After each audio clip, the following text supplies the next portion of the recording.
Stand by to launch FanStream Sports. 3, 2, 1. Let's start. Hello, sports fans. Welcome to FanStream Sports. Nothing but pure sports. This is the JP Show. JP, it is so good to hear you back on the air. Stand by. Now, here's JP. All right, a hearty Tuesday. Good morning to you. A Tuesday that feels like Monday, right? Hope you guys had a great Memorial Day. Welcome to the JP Peterson Show. Brought to you by the law offices of Christopher Palermo. You can reach him at palermopa.com. Well, that was a long weekend. A lot of sports to get to. A nice finish for the Rays against the Yankees. We'll get into that series a little bit. Then a little dud of a game last night against the Rangers in Texas. And we now know who the Lightning will be playing. Boy, it seems like forever since the Lightning dispatched the Panthers, right? Seems like another season ago. And the Lightning will have 9 days off between games, and now we'll face the New York Rangers. Welcome, New York Rangers. And a team that beat the Lightning this year 3 times. So 3-0, including a 4-0 spanking. So there was one overtime game, one goal game, and one shootout as well. So the Rangers certainly got the best of the Lightning this year, and they're that was a pretty impressive win last night, to be quite honest, against Carolina. They jumped out 2-0 with a power play goal, and then Antti Raanta went down with what looked like a very grotesque groin muscle, bringing in their third-string goalie, who really had no chance in that situation. Ended up being a 6-2 game, probably closer than that, but the first loss for Carolina at home this entire postseason. And so now it's the Rangers and the Lightning. And even though obviously the season series was a whitewash for the Rangers, I don't think that there's anybody that thinks the Rangers are the favorite in this. Vegas clearly has the Lightning as the favorite in this, and with all the experience, Vasilevsky, the rest. Will there be some rust for the Lightning? Probably early on. I would, you got to get your timing back, but I'll take that rest at this point of the season. Over in the long run, it's going to serve them well in this series. And you look at the goalie matchup here in Shesterkin and Vasilevsky, and that's about as good as it gets. That's the premier matchup. We're watching the game last night, and everybody's been asking me, like, who would you rather play? It's kind of a toss-up, right? But I think in the end, I would have rather have played Carolina because they haven't been able to win on the road, and their goaltending is very suspect. Of course, it's a moot point now.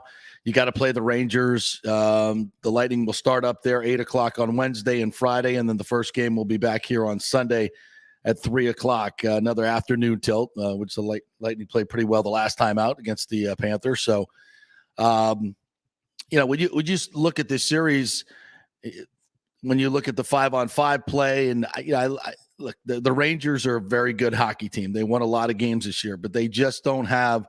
They're a very young and precocious group. They remind me of a Lightning team from a few years ago. But one thing that we learn in these playoffs is that experience wins and goaltending wins. Heard Barry Melrose talking about this yesterday on ESPN and this morning as well. Even though Shesterkin obviously is probably going to win the Vezina, has had a fantastic year, this is a little different venue for him. Certainly is. And every player will tell you that it just takes some time to get a feel for what the playoffs are like. And you say, well, the Rangers have won 2 series now. They came from 3-1 down against Pittsburgh to win that series. They won 2 elimination games against Carolina. So they're clearly be able to play in the moment with their backs against the wall. But every series, the intensity ramps up. Everything gets a little bit bigger. And obviously, playing in New York, there's going to be a lot of pressure there. And the Lightning get to go up there and kind of, I don't want to say free will it, but I think this is what the Lightning like. They like going on the road for the first couple of games, go try and steal one, get that home ice advantage back. That's been their MO. It's been and it's worked really, really well for them.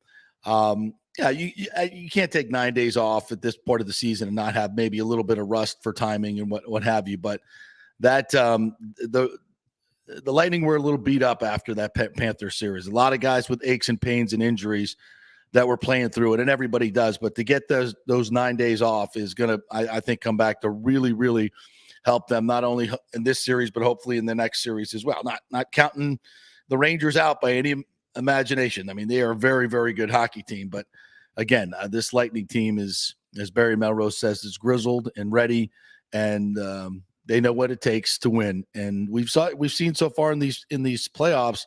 I know that sounds a bit cliche, but it means something. It means something in terms of being willing to block the shots. I mean, we saw it in the Panthers series. Steven Stamkos, the captain, out there going down the tunnel 3 separate times to get the job done. And this is just the DNA of this hockey team, and it's not normal. It's not normal. That's why they're doing extraordinary things that other people have never done. And Melrose likes them to beat the Rangers and likes them to beat the Avs in the final. So, and you look over at the other side, and you got McKinnon against McDavid, and what should be incredible series there with Edmonton and Colorado.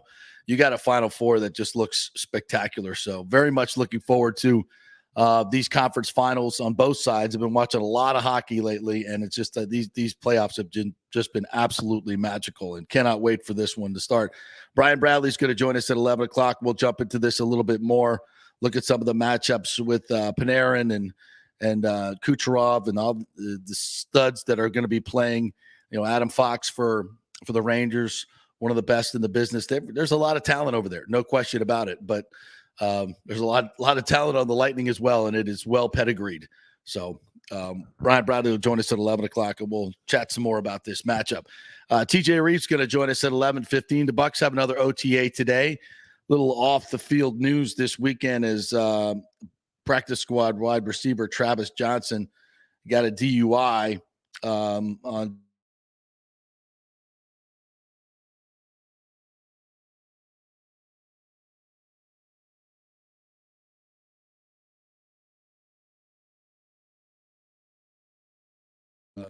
not the worst thing in the world, but clearly this is a situation that, what really bothers me is you look at what happened this weekend with Jeff Gladney, the Vikings defensive back, going 100 miles an hour, former TCU kid, killed himself and his passenger, driving recklessly. Clearly an awful outcome. And you just, you hope that especially these NFL players that have a free ride home anytime they want to take it, confidential, free ride home. And, these are just sad occurrences. I guess in the case of Travis Johnson, we're glad that nobody was hurt, and, a learning experience for him. So I'm not quite sure if he, he probably wasn't going to make the team, especially with all this, but, a warning to all the players as well to make good choices.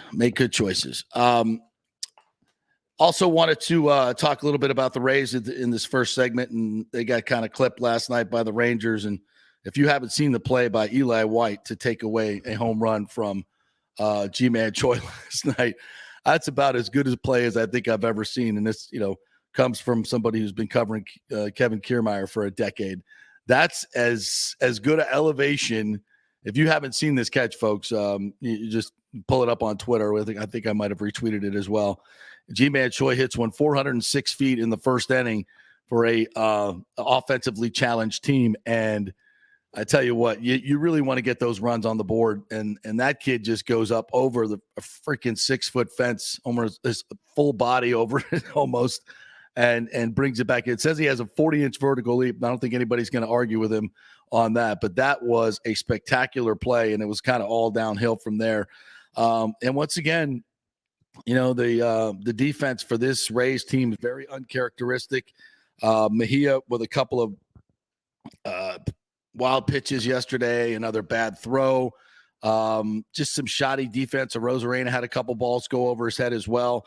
It's just not the defense that we've come to know and love from the Rays, and it's cost them again. 9-5 was the final in that one. Rasmussen got knocked around for the first time. Just more inconsistent play. And when you go back to the weekend, the the Rays came back with 2 huge wins against the Yankees, but we'll dissect those a little bit and maybe not. You'd love to get the wins, but this team is still struggling mightily to hit the baseball. We bring in Nick Geddes from Outkick.com. Good morning, sir. How are you?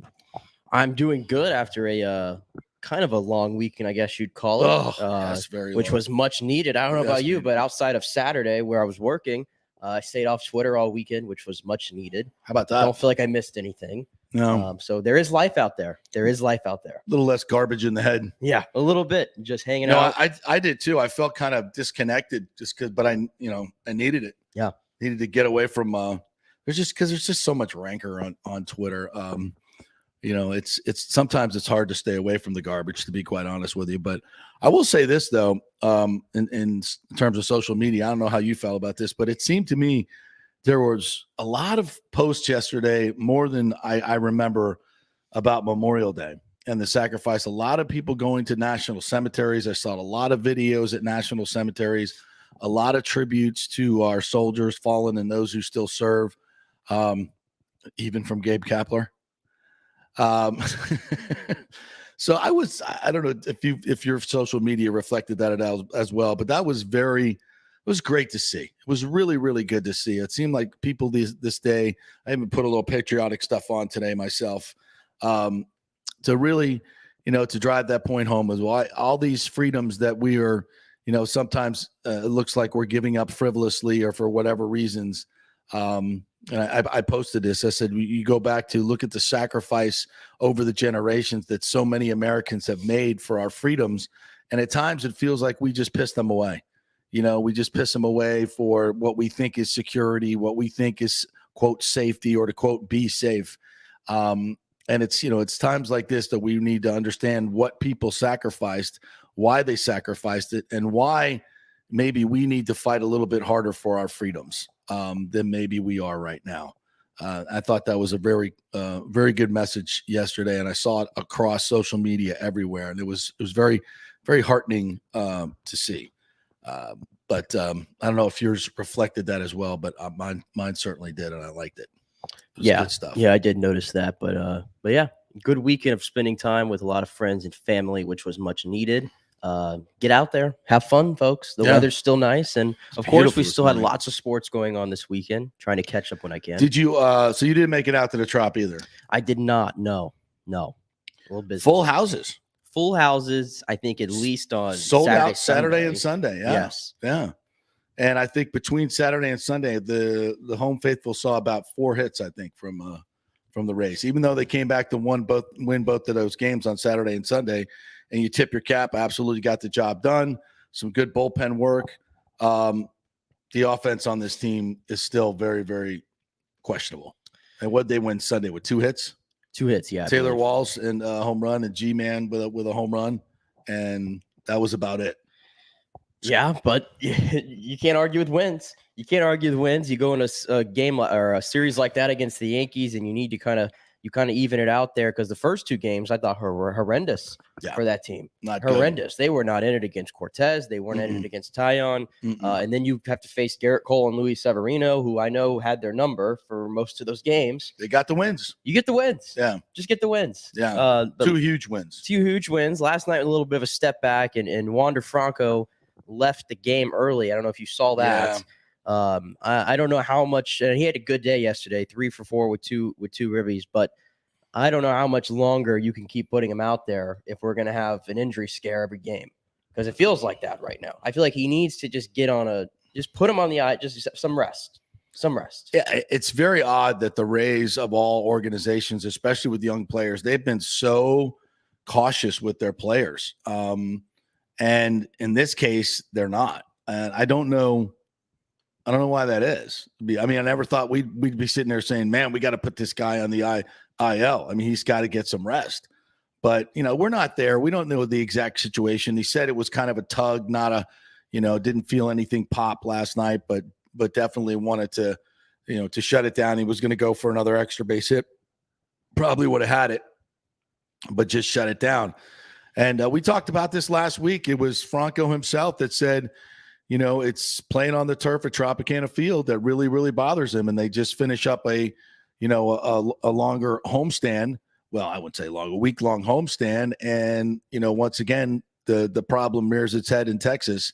So I don't know what the answer to that is. They're not changing out the field anytime soon at Tropicana Field. And as far as I know, the new stadium is still a few years away. So that's going to be an issue, and they got to figure it out one way or another, because they can't, this is not doable.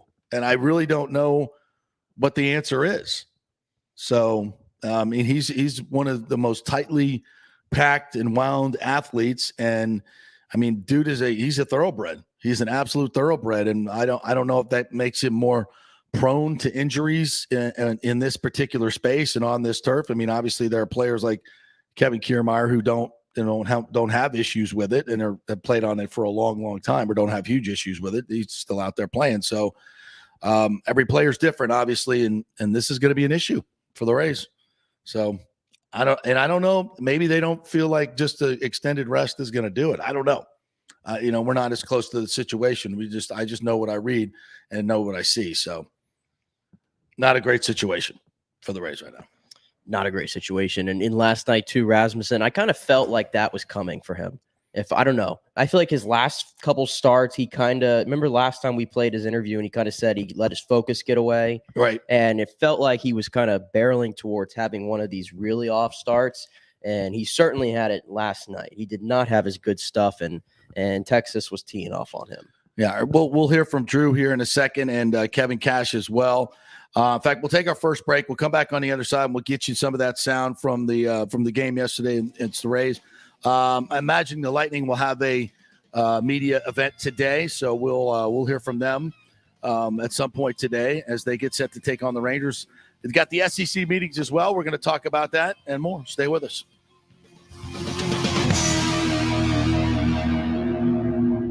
The world economy is in chaos, and mortgage rates are going to go higher in the next few months. Meanwhile, home values are up.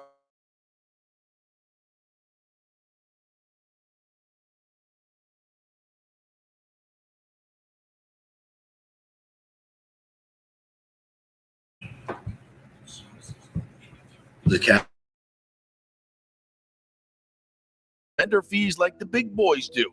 You will also shop your loan around to dozens of lenders and get the best rates and terms. Let them compete for your business. The big banks charge huge lending fees. Customer service is simply a phone number with endless wait times. Scott is local and will personally take your call. Here's his cell phone number. Tell him JP said you could call. 813-294-7595. Scott's done over 3,000 loans, including many coaches and athletes. He will answer your calls and concerns and give you workable strategies to be smart with your money. Reduce your payments. It's not just what you make, it's what you keep. 813-294-7595 or email him at scott@amstampa.com. The health professionals at Bay Area Modern Medical Center want you to know it's time to commit to a new healthy lifestyle. It's literally a matter of life and death. 42% of Americans are considered obese, and being obese made you 3 times more likely to be hospitalized by COVID. So getting in shape is not just about looking better, it's about living much longer. At Bay Area Modern Medical Center, they take a very different approach to primary care. It's personalized, preventative medicine. Christopher Lugo and his experienced staff are proactive in looking at your issues before they become a problem, encouraging a healthy lifestyle with proper diet, supplements, and exercise to optimize your active lifestyle. Building up your immune system, not destroying it with poor nutrition and bad habits. So call for an appointment, maybe change your primary care and get on a journey back to full health and a happy life. Call 844-977-3477 or go to BAMMC.com. Tell them JP sent you for priority scheduling. 844-977-3477 or go to BAMMC.com. Have you purchased a home in the last 10 years and the stucco is starting to come loose from the upstairs portion? Well, that can cause some serious damage that you can't see until it's too late. Is it becoming an eyesore? Have you contacted the builder and just can't get any relief? That's very common here in Florida. So call the law offices of Christopher Palermo. They can help you. Call 813-221-5636. That's 813-221-5636. He's recovered millions for his clients. The law offices of Christopher Palermo at PalermoPA.com. Coming back at you. Now, more with JP on FanStream Sports. It's only just begun. All right, welcome back to the JP Peterson Show. Brought to you by the law offices of Christopher Palermo at PalermoPA.com. If you've built a home or an office in the past 10 to 15 years, there's been a lot of defective stucco work done in the area. Some product coming from China that not very good and has led to a lot of damages for homes in terms of getting long-term weather damage on your home. You'll see those cracks in the siding and what have you. Now, behind that can be some very severe damage. You don't know until you find out. And Christopher Palermo is an expert in the field. So check him out. Go to PalermoPA.com. You get all the contact information right there. You could send him an email, give him a call. It's a free consultation to find out if you have a case or issues with your home. And sometimes you will, sometimes you won't. Just kind of depends on the stucco. But he'll walk you through the whole process at PalermoPA.com. PalermoPA.com.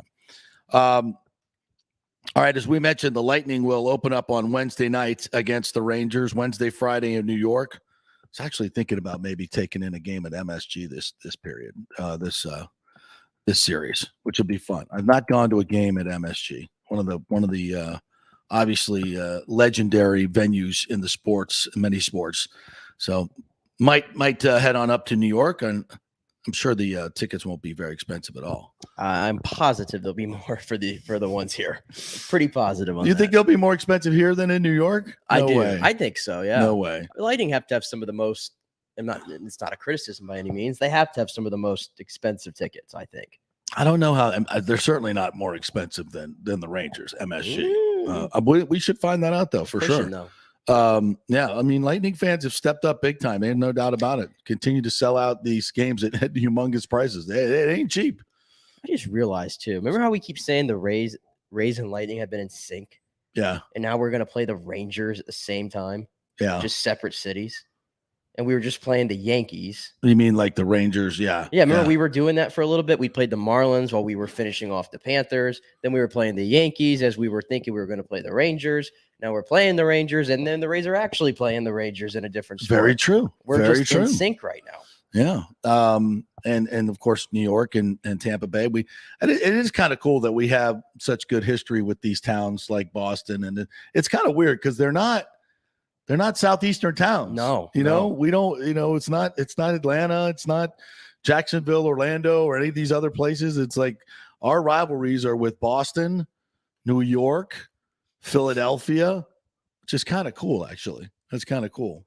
I mean, we've developed now a rivalry with the Panthers, but as my friend TJ Reeves liked to say, it's not a rivalry until the other team wins. So we're still waiting on you, Panthers. Might be a while. But this should be a very interesting series in a lot of different ways. The fact that the Rangers have beaten the Lightning in all of their regular season matchups this year, does that bother you? How do you look at it? I throw it all out the window. I think you could nitpick the entire Lightning's regular season like we did, and we were concerned for stretches. I just am so convinced that this team is just a different animal in the playoffs and the way they played in that Florida series. And now getting how many days off? Is this 9 days? 9 days. They'll have 9 days of a rest after the Rangers had to play a really grueling series against Carolina, and they finally get the first road team to win in that arena in the game that mattered, and it really wasn't close. Now they got to turn around, go back up to New York, and now here come the Lightning coming in game one. I think it sets up pretty well for the Lightning still because I think New York, their stars started showing up like Zibanejad and Panarin, but it was really Shesterkin who kind of took them. But interesting to note, look at the goalies that the Rangers have faced. Casey DeSmith, Louis Domingue, Tristan Jarry for like a game, right? It's true. Antti Ranta, and then what was it, Ketchkinen? Yeah. Ketchkinen, something like that for Carolina. They haven't faced anybody even remotely in Vasilevsky's tier.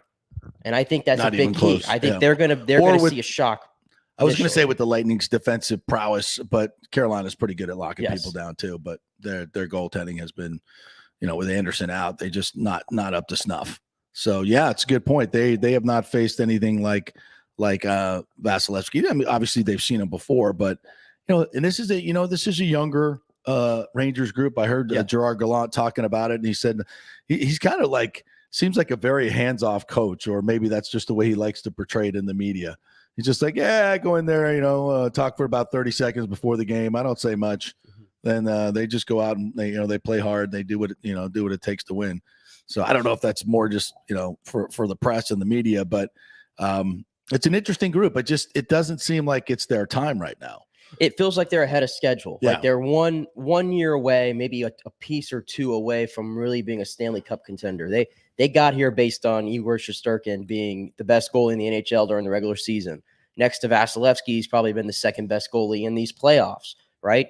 And how about the physicality that we're probably going to see, because this is Ryan Reeves that's coming in here. Let's remember that. Well, we're going to get Ryan Reeves. You already know Pat Maroon, Ryan Reeves. That seems like a logical fight, right? Yeah. I'd like to see it game one. Barclay Goodrow, who just came back for New York in that game 6, I believe. Yeah. He's going to be a big piece. We know what he can do. So they have a deep group, don't get me wrong, but I still think they're a little young right now. Young right now. Yeah, and we'll see how it all plays out. And after having to go 7 games while the Lightning sit around, it's an advantage. I do think there'll be a little bit of rust, but in the end, I think it's going to be an advantage for the Lightning. No doubt. All right, and we'll bounce back to the Rays. A couple of fans this weekend were talking about all the promotion, and if you look around Tampa specifically, there are a lot of Rays signs up, which is very interesting. And someone had asked me why do you think they're marketing now? Well, they did hire a digital marketing person from the Lightning in this offseason. But it occurs to me, and it really feels like this, and we've been talking about this for quite some time, that there is a push, and I think it started back when our brilliant owner in the playoffs wanted to put up that sign. There's also post the lawsuits where the other owners have found out, a lot about what's going on down here in terms of Stu's finances. And as I said, you can just tell by the comments that have been made from other owners that they're not very happy with Stu Sternberg. Then the whole idea of putting up that sign during the playoffs, which, you had Stu come out and do this mea culpa, which is the first time he's ever apologized for doing anything. And I felt that was forced from up above. I think Major League Baseball said, no, you're not putting up a sign and you're going to go apologize to your fan base. Because, listen, Major League Baseball doesn't want this fan base to be jaded or ruined in any way. They covet this fan base. And I think you've seen a definite turn against Stu Sternberg. I think this new marketing campaign is also something that has been brought down from above. Where basically, I think Stu has been told the gig is up. Start running your market like everybody else runs their market with advertising and marketing. Stop trying to create this farce that nobody wants to come to your games because you're the problem in most of these issues. They're still not doing the level of promotions that other teams are doing. This is from AJ, one of our listeners, who said, I got an idea. How about $5 Wander Franco package? $5 tickets in the upper deck, $5 soda, $5 hot dog hamburger, chicken basket voucher. You get people in the building. They still have to pay parking. They won't just have a soda and a hot dog. They're going to want beer, merchandise, etc. Absolutely. I mean, this is not, this is marketing 101. This is marketing 101. Your house isn't filled. You cut the ticket prices to get people in the house and get some momentum going. What the Lightning did back in the day. You got to get people in the barn, and if you're playing exciting baseball and they have a nice time, they'll be back. So I mean, it's and they used to do these things. One of our other listeners brought up the 7-Eleven that we used to do. 7-Eleven Friday night. Tommy Leverone said, "Listen, how about 7-Eleven Friday nights? Of course, you got to have the corporations buy in, but look, you should be able to get these corporations to buy in. The Bucks and the Lightning don't have any problems getting these corporations to buy in on things. So, the Rays have been successful on the field. They should be able to get these. And sometimes, again, it's not just the fault of the fans; it's the fault of ownership and the way they're running it. But I definitely see a different. There's a difference. They're starting to market now. They haven't cut the prices yet, but we'll see. And I think if fans keep banging on them like this, like they're doing on Twitter and Facebook and Instagram, I think it's going to have an effect. I thought it had an effect last year. We started talking about $10 tickets, and boom, they had $10 tickets in September, and it was very successful. There was another comment I wanted to read here. Oh, this also from AJ about Stu. Doesn't want to pay people to man the upper deck, wants to superficially inflate the value of the lower deck tickets, goes against the we have no fans shtick. Yeah, absolutely. So do you remember in the late 2000s, early 10s, they would still average 22 to 23 a night? Not the best, but better than now. Yeah, absolutely. Because they used to do all those things. And, Stu started to take a different tact. But I think that's, at least it seems to me from the outside, that's changed. That's changed. So I feel like there's a dynamic that has changed in the way they're running this team. And I don't think it's some magnanimous thing that Stu came up with himself. I think he's been, last time this happened with the Namoli, they brought somebody in. I'm trying to remember his name. I think it's John McHugh, who ran the franchise for Namoli. And Namoli, of course, did the famous Hawaiian shirt press conference where he quoted himself on the dais. Bizarre. But they brought somebody in to run the team, and that opened the door for Stu Sternberg. It almost feels like someone else is running the team in terms of some of these other initiatives. So let's hope that's the case and it continues, or maybe Stu has just finally seen the light.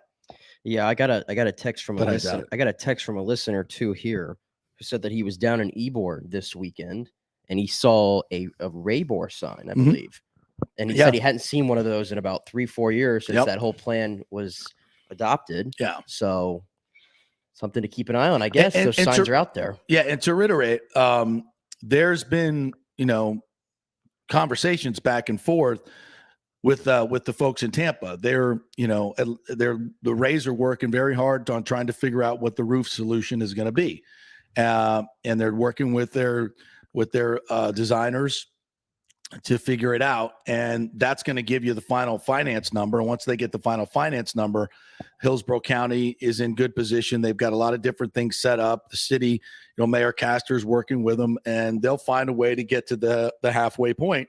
And then Stu's going to have to pick up the other half. It's going to come down. I've been saying this since 2018. If he's just willing to pay half, it would get it done. And he was willing to pay half for the Split City Stadium, which is at $350 million. It would have been. We're talking about $100 million more over the length of a stadium, which is 30, 35 years. You finance it. It's not a lot of money, folks. It's not a lot of money. The deal should get done, and I expect it to get done by the end of the year. Yeah, and I saw this too over the weekend. There was somebody who put it out there, and it had a lot of people either angry or in support. It was almost like a 50-50 split here. It was somebody who said the move the Rays to Tampa people are like the most. Did you see that? Yeah, they're most obnoxious. The most obnoxious people. And it was kind of like, I kind of was surprised. We had like a 50-50 split, it looked like, of reaction on social media.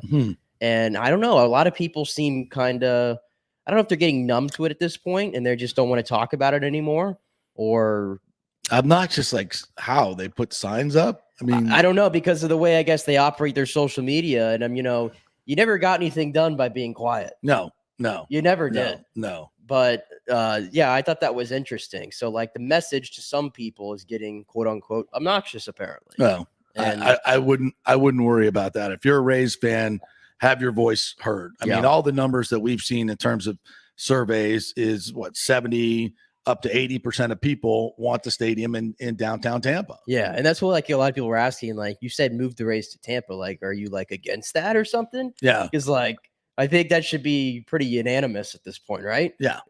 I mean, again, it's this has been a failed location. We don't need to get into all the numbers. We've repeated them a gazillion times. It's a failed location. It's great. We were in St. Pete Sunday night. It's awesome downtown St. Pete. It doesn't need a baseball stadium. It needs a convention center. I was going to say more that. Affordable housing. I'm like, it's literally a Sunday night and it's popping down there. After a Rays game. It was popping down there. But I still looked around and I'm like, these aren't Rays fans. Yeah. It's not a Rays crowd. Not the demographic. No. Yeah. No. And it's not. It's just not. And you have to be honest about it. Yeah. I mean, not only is it a low population center on the edge of the market, but the people that live around it are just not baseball fans. They don't go to games. People on fixed incomes aren't paying, $40 for an outfield seat. They're not doing it. So you got the older folks that aren't going to the games. The younger folks, the vibe that I get is they're not really hardcore baseball fans. I mean, maybe F1 and soccer fans, but not baseball fans. So, I mean, it's such a failed location. And to keep beating this dead horse about trying to put another stadium up there, it's just ridiculous. It's on its face. It's ridiculous. It's not going to be there. I don't care. And I know people are like, oh, but they've got money and they've got money. Doesn't matter. Why would you want to spend $1 billion on a horrible location for a baseball team? It makes no sense. But we'll hope, and that's wrong.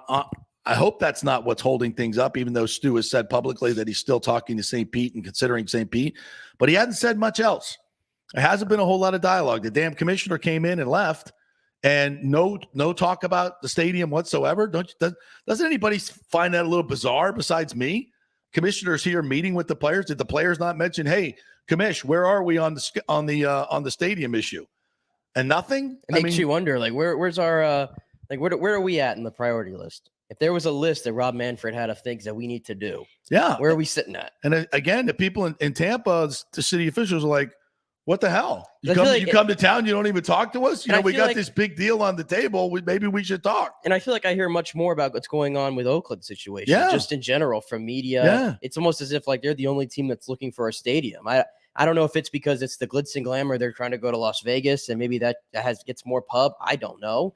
But I just don't see anything. Nobody's talking about it except the people in this region, it seems like. Well, I'm going to shake the trees this week and see if we can get any updates on what's going on, because I think the people, Rays fans, deserve to know what's going on. And you've got two separate communities here in St. Petersburg and Tampa that don't know about major projects that are going to happen involving tax money in their area. And we don't have a whole lot of news. And I think that's, the public deserves the right to know what the hell's going on behind the scenes. Yeah, this process has been so not transparent for so long. It just, because, and then you look at the way that Stu runs a business and you're like, well, we shouldn't be shocked, but here we are.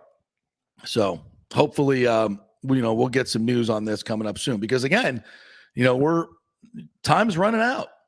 Time is running out. All right, back to the on-field.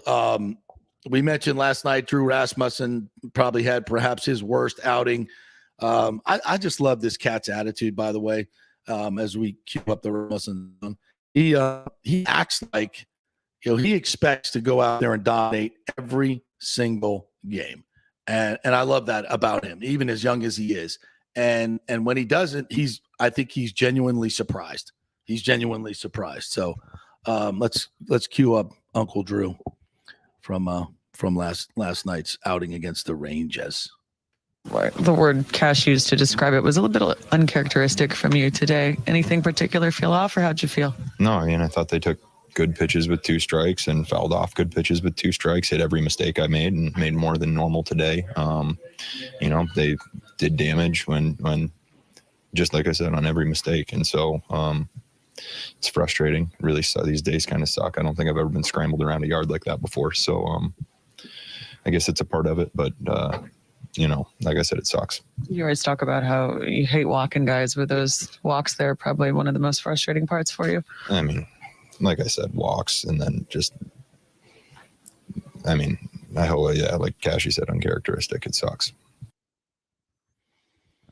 Yeah, that was a very uncharacteristic, and obviously, the Rays, as they struggle with their pitching and defense and their offense, it shocks me how they're still 7 games over 500? 8 games over, 28-20. 8 games over 500, and they're playing their B- ball. They're still that portends good things, really. Yeah, it's encouraging. I think it's still encouraging, to be honest with you, to be 28-20 with the way they've played at times where they've had a lot of games where they've been out of it.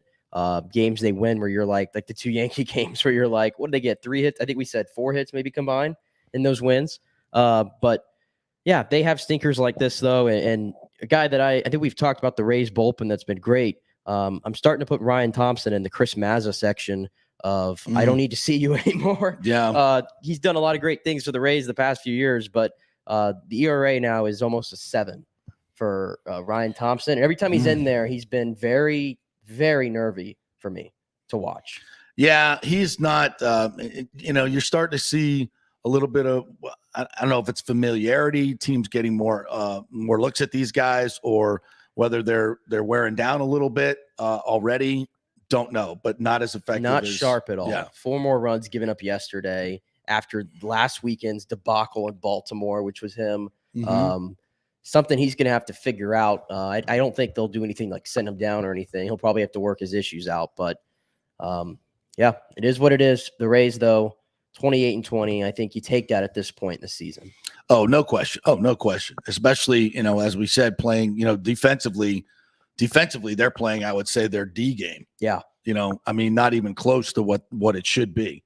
We've talked about the struggles, especially at first base, which they're going to have to work through. There's no, at least in the short term, there's no miracle, first baseman bringing the Don Mattingly glove or anything over there anytime soon. So they're going to have to work through that with their pitching and other defense. But that's not going to get it done as it did last night. Let's hear from Kevin Cash as well. Cash, after last night's another sloppy performance by the Rays. Well, to get out of that inning with just 2 runs scored, pitched out of a first and third, no out jam, and got out of it. But it just felt worse. Nothing came easy. The Rangers did a nice job with their approach against them, and we just could never kind of reset that pitch count anyway. It felt like they were just tacking on. So felt that was probably the best for to get them out. And kind of a crucial moment there early, Eli White with that home run robbing grab. Just got to tip your cap to a catch like that. Yeah, that was a heck of a play. I mean, if there was any sign that the night wasn't going to go our way, maybe that should have been it. G-Man got a lot of that baseball. I thought it was a homer off the bat, but Eli White, that was a tremendous play. And then Wander Franco taken out of the game. What did you hear from him? Just same issue, quad issue. We'll check on him tomorrow. Wander's worked really hard to try to manage it. It's really tough when you rifle a ball down the line and you're thinking about 2 and try to turn into that extra gear, and it just kind of grabbed him a little bit. So we'll evaluate where he is tomorrow morning. Did he try to stay in? Was he asking you to stay in? Or? He says he wants to stay in all the time. That's not a good gauge. That's irrelevant. Yeah. It looked like he kind of pulled up and almost hopped a little bit or something. Yeah, I asked him, or Aaron asked him, Manny asked him, didn't feel a pop or anything, just felt a tug a little bit. And just going back to Drew, like he's been so good, he's been so consistent. Yeah. You said the approach was different. What were they doing differently? Well, I mean, they didn't expand. They had a lot of foul balls in there, hung in there on at bats, forced some walks. I mean, those were just a bunch of good at bats, consecutive at bats right there, which you would expect. Two really good hitters right at the top of the lineup. Then he walks Garver. So they just had good at bats. I don't know exactly what the approach was, but they got him. In 37 in the first, you had the bullpen going there, and then 67 was enough in 3. Yeah, and I wasn't from 37 on. I really wasn't that comfortable with it, but knew that we needed to get some way a couple more innings. What was Otto doing? Held you guys kind of down the first 6 innings? He mixed in some breaking balls. He threw some good breaking balls to Randy. I felt like we kind of had him on the ropes. He did a nice job of settling in and get deeper in the ball game. We drove his pitch count up. He also had the benefit of a tremendous play in center field that changed the complexion of the game right out of the gate. So, but he did a nice job of, once he found the strike zone where he wanted to throw the ball, of settling in and limiting a hard contact. It didn't seem as relevant at the moment. The game got closer, but that weird play with Thompson and G-Man.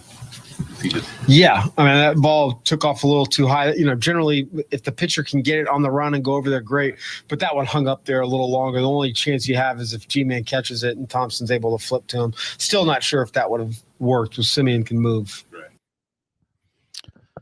Well, okay, so just a kind of a nothing game for the Rays last night. Nothing really went right for them, right from the spectacular catch by Eli White. That certainly changed the complete tenor of the game. So they'll get back at it tonight against the Rangers and see if they can get in the win column here. I just saw this. Derek Jeter is now on Twitter. He's already got 50,000 followers. Welcome to hell, my friend. Yeah. I mentioned that because we like to connect the dots here. Mm-hmm. I just followed the captain there. He obviously has been kind of unceremoniously deposed with the Marlins. I don't think it's hyperbole to say that he was kind of forced out down there. Would I be wrong with that? And I know this, that in his beginning pursuits of the Marlins, he wanted to they were interested in buying the Rays. His group was into his group that bought the Marlins was interested in buying the Rays. And I don't think obviously we haven't heard anything definitive about Stu wanting to sell, but a lot of the pundits have said that, given the lawsuit and everything else that's going on, he either may be forced to sell or Major League Baseball. I don't think any question Major League Baseball would like a change in ownership here, especially to someone who has local ties, which obviously Jeter lived here for a long time. I'm not saying he's back on Twitter to promote that, but I would ask, why is he getting on Twitter if he hasn't been on for this long? Well, a couple things about if Derek Jeter, let's just so hypothetical, right? If he became part of the Rays ownership group, right? Two things. I think one of the reasons why he left Miami was he kind of lost his power when they brought in Kim Ng to be the general manager. He lost kind of his say in the roster, and then he had issues where he wanted to spend money. The Marlins didn't want to spend money. That's not really their philosophy. Obviously, we've already touched on the Rays not wanting to spend money, so that would clearly be something he'd want to do. Also, I don't think he was as big into I don't think he's Mr. Analytic by any means or Mr. Run the office like the Rays have done. Yeah. That's the thing you have to worry about too. Like if there was an ownership change, does it come with a total philosophy and baseball change? Because the Rays, honestly, you can pick apart Stu Sternberg all you want. The fact of the matter is, since he's come to this area, the Rays have played a certain brand of baseball, and he's put the right people in place to run that brand of baseball. So if a new owner comes in at some point, as a fan, I'd like to know what the philosophy is that they're going to run the team like on the field. Yeah, I mean, you'd have to be an idiot to clean house in the front office with this team. That would be the dumbest thing you could possibly do. So if you're a new ownership group and you want to come in and totally change the way the Rays have been doing things, that's just on the field. That it's like buying an asset and then destroying your cash cow. Like that doesn't make any sense to me. I think Derek Jeter's smart enough to know that, if he can get involved with the baseball operations, but you better let Eric Neander and the guys that have been doing a hell of a job do their thing. See, but how long do you think Eric Neander's here for? Because I don't necessarily think that an ownership change for Neander. I mean, I don't know the man at all. I've interviewed him a few times. He's a very, very nice man. It's obviously clearly humongously successful given the parameters he has to operate in. I don't think there's a general manager on the planet that doesn't want more money to work with. I mean, are you kidding me? Yeah, but to me, he feel like I would think he would. I would think he would welcome an ownership change with a confetti fountain. Yeah, but I say how long is he going to be here because at times it feels like he's Andrew Friedman 2.0. Oh, yeah. And we've seen this story how it ends up, and you see what Andrew Friedman has done with a limitless budget. And you haven't, and also, you don't want to try to keep people from improving their stature, especially in the game. But the Rays have not done a great job of retaining their front office talent. I mean, why they get rated all the time, and it's not. I can go back to Joe Madden, and Joe Madden wouldn't have left had they made a credible offer to him. And obviously Kevin Cash has become a great manager, et cetera, et cetera. But Madden was the one who got a lot of this stuff going. I know Andrew Friedman gets a lot of credit. Stu gets a lot of credit, but they need to have a lot of credit given to Joe Madden as well. I mean, he set the winning culture in this on this team. So, and then went on to win a World Series in Chicago. So the guys, he brings a little something to the table. So, and the Rays have not done, and we've lost a lot of front office talent in the last few years. So I don't know, but I think it doesn't matter who it is to me, to be honest with you. Just somebody with local ties to come in here, cobble together a lot of people with money, which is something Jeter obviously can do, and get this done. Get some local ownership here. I don't think there's any question that would be met with certainly bouquets here locally, and I would think across Major League Baseball. It would be interesting. The Rays name, the brand, number one, I think would be enhanced big time. I mean, imagine Derek Jeter owning the Tampa Bay Rays, how well that would do out in the national media. And a guy like well, that. and also just locally to engender support for public money. Yeah. I think, if you're a politician, if you're Ken Hagen or Jane Castor, it's one of your biggest hurdles is to overcome that objection. Why the hell are we giving $350 million to a billionaire who treats the fans like shit? Yeah, and this is somebody and you're like, and Derek Jeter, hold your nose and do it because we want to keep our baseball team. Yeah. It would be much more politically palatable for them to do it with new ownership. I mean, imagine if for some reason Jeffrey Vinnick became the controlling owner of the Rays. Are you kidding me? The entire city would line up, and say, here, take the money because we know you're going to be a great steward with it. You're going to use it and give it back to the community because you've proven that. The other guy's done anything but. He's done exactly the opposite.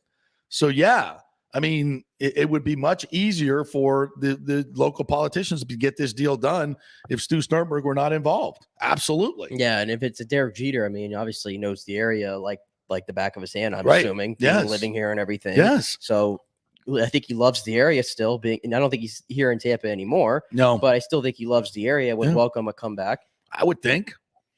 I heard his people who bought his house are going to bulldoze it. They're going to bulldoze it? It's not the Brady one, is it? Yeah, the one Brady was living in. They're going to bulldoze that. That's what I heard. Bought it for $21 million. They're going to bulldoze it. Wow. Some people got more money. Some people, man. I mean, like, why would you? I guess when you got that kind of money, if it's not exactly what you're looking for, but I mean, really? To each their own. No. To each their own. Yeah, that's not confirmed, but well, maybe Jeter can buy it back. Who knows? Although the price has been inflated tremendously. Yeah, whatever. I just no intel on that at all. But we're speculating. We're having fun. It's interesting. I don't know why the hell he would want to come on Twitter. Well, apparently he's here to promote his new documentary that's coming out in July. Okay. Which, if I remember correctly, I think he's doing one of these. I want to say ESPN or somebody's doing one of these Michael Jordan type documentaries on him. On Jeter? Yeah, one of these multi-part things. So I think it's going to be that, which I don't know. I didn't know there was a demand for that, if I'm being honest with you. I was like the same way. Like, I don't know. It doesn't grab me in like a Man in the Arena or a Last Dance does. Yeah. I don't put Derek Jeter in that category of athlete. I guess if you're a Yankee fan, though, it's going to do he's monster ratings. He's your Tom Brady. It'll do monster ratings. Yeah. I'd far rather much see the Avalanche Detroit one, which I believe I think I saw it's going to be a 2-hour one. It's a 1-part, 2-hour, and it's going to drop during the NHL finals. So I'm going to be heavily on the lookout for that. I did a lot of research into that rivalry over the weekend. Oh, did you? To get myself ready. Yeah, I need to refamiliarize myself with that as well. Speaking of rivalries, we have what I would think would be must-see TV. Unfortunately, we're not going to see it on TV. Today, Nick Saban and Jimbo Fisher will be in the same room at the SEC spring meetings. Oh, I'd like to be a fly on the wall with a camera. And is Lane Kiffin going to be there too? Oh, yeah. Yeah. Can you imagine that meeting room? What that's like? See, and there's Leach over in the corner, like just probably putting whoopee cushions down on chairs and stuff just to get lighten the mood in the room. Like he's the comic. I mean, think of the personalities in that room. I mean, look at those three I just said are the biggest ones probably. Remember what's his face? Nobody talks about him, but the Missouri guy, Eli Drinkwitz. Remember him? Remember that quote he had? That's right. Like he's kind of out there too. Yeah, crazy. They got old Kirby Smart, nutball Brian Kelly coming in with his Kelly. Will he be using his Cajun accent today in the meeting? I don't know. How does that work? That's gonna be good. Think about that. There's some star power there. See, I don't know what the ratings are for these shows, man. But if you put that on TV, tell me how people are not going to be tuned into that. Oh my God. That's not the site I was ready for. Where are they at, by the way? Because Paul Feinbaum's chilling here. Is that Destin? Destin, so Florida. They're in Destin, Florida. He's on a set in Destin in a white button. I don't think I've ever seen Paul Feinbaum without a tie on. Without glasses. A coat and tie and glasses, yeah. He's got his Ray-Bans in his shirt. He looks like he got a tan, too. He looks much more tan out there. He's actually got some color going to him. And, so he's that's interesting. Huh. And I mean, there's so much to get into in college football, and this is something that they'll be discussing. They had so many meetings this weekend or this off season, the NCAA, where they got nothing done. I mean, there was remember the big playoff push was like, oh, it's going to 12. It's going to 12, right? Yeah. That was like a certainty. It was going to happen. It was going to like start next year, right? Yeah, you go to 12. And then what happened was that, the SEC, this is the undercurrent, folks. All these other conferences, the SEC is they feel like trying to bully them into basically taking over college football because they have the biggest market share. They own all the championships, et cetera, et cetera, et cetera. And, they thought we're going to bring it to 12. We're going to expand. We're going to go get Texas and Oklahoma, and we're going to get as many people into the college football playoff as possible. And that's where, at least for now, in terms of the legislation and the sport, if you can call it that, how they keep these alliances together through the college football playoff, which I think essentially ESPN owns, right? But the coaches or the administrators have the say on how many teams are in it. In order to change the current contract, there's got to be a vote. And the SEC is not going to get those votes. They're just not going to get them from these other conferences to just allow as many teams as they want to get in. So I think the SEC is kind of pissed off about that.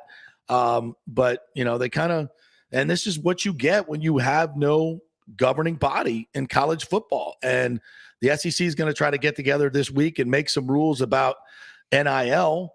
I mean, good luck with that.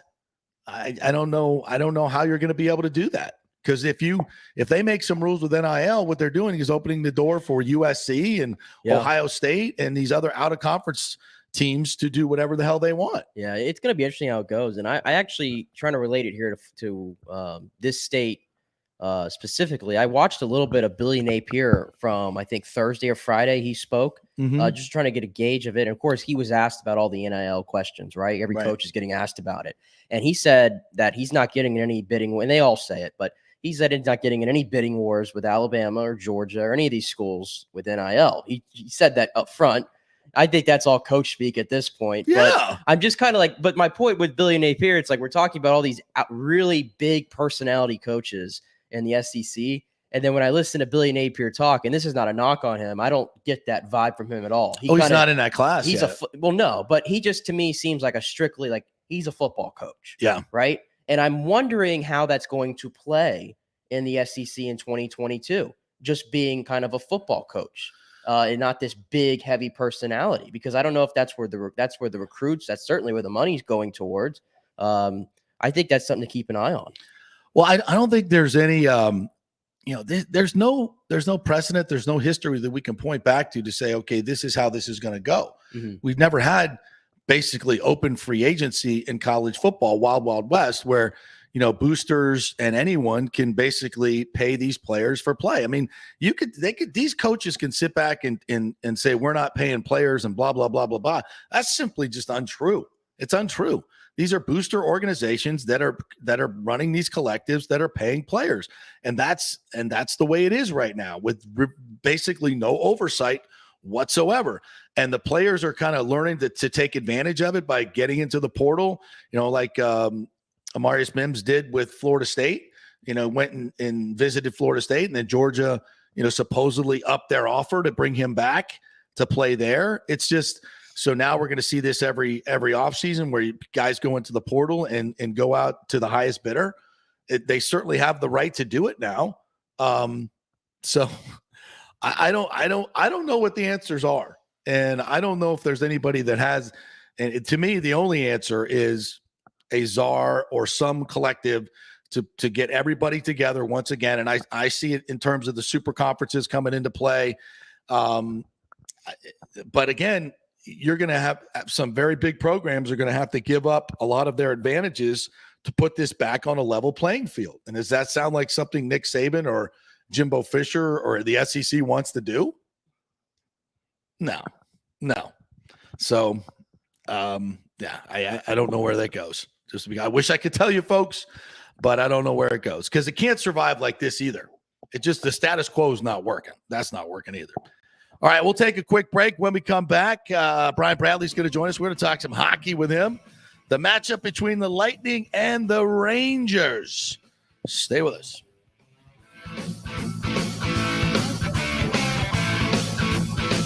Cryptocurrency is all the rage today. The market cap for the industry is now over $1 trillion. And you read about people making millions of dollars, right? You want to get in, but have no idea what to do? Or maybe you dabbled a bit and you want to unlock the real money-making opportunities and don't know how to do it. There are over 10,000 tokens and thousands of decentralized finance exchanges to navigate. So what do? You go to DeFiLava.com. The folks at DeFiLava.com are in Tampa Bay, and they work with you directly to set up custom accounts, answer all your questions, and provide market analysis. Decentralized finance and cryptocurrencies are here to stay and will change the financial markets as we know them. Get in the game. Get with the experts at DeFiLava.com and tell them JP sent you and get their free 2022 crypto market forecast today at DeFiLava.com. Don't get left behind, folks. Make some money at DeFiLava.com. The health professionals at Bay Area Modern Medical Center want you to know it's time to commit to a new healthy lifestyle. It's literally a matter of life and death.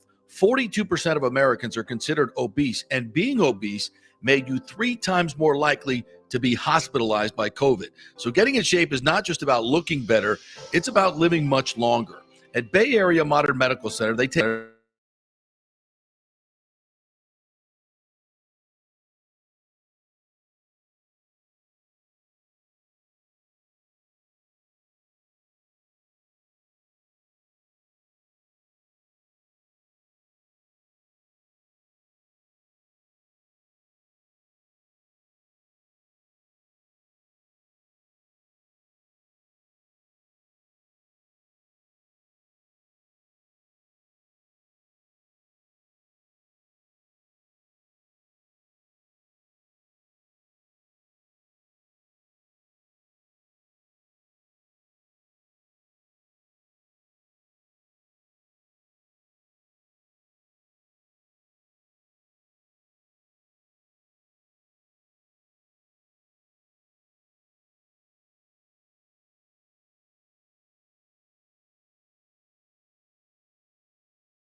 BAMMC.com. Tell them JP sent you for priority scheduling.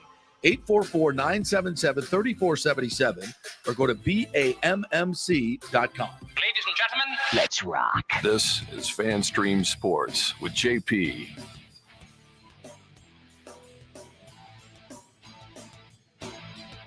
All right, welcome back. Having a little technical difficulty here getting Brian Bradley hooked up, but we shall get him here in just a second as we work through it here. My man Nick is on it. Just want to remind you, the great folks at Bay Area Modern Medical Center will present our second hour as they do each and every day here. And Christopher Lugo and his medical team over there will get your health to that optimum level. You know, so many folks have had some issues with long COVID.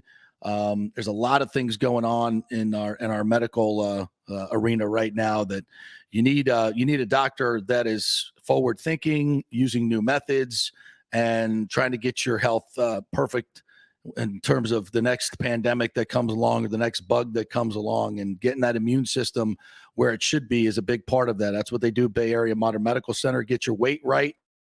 They have some great programs, individualized programs for you to lose weight. If you feel like you're a little sluggish, you've gained some weight during this COVID time, they'll get you back there. They'll devise an exercise program that works specifically for you, not a one size fits all.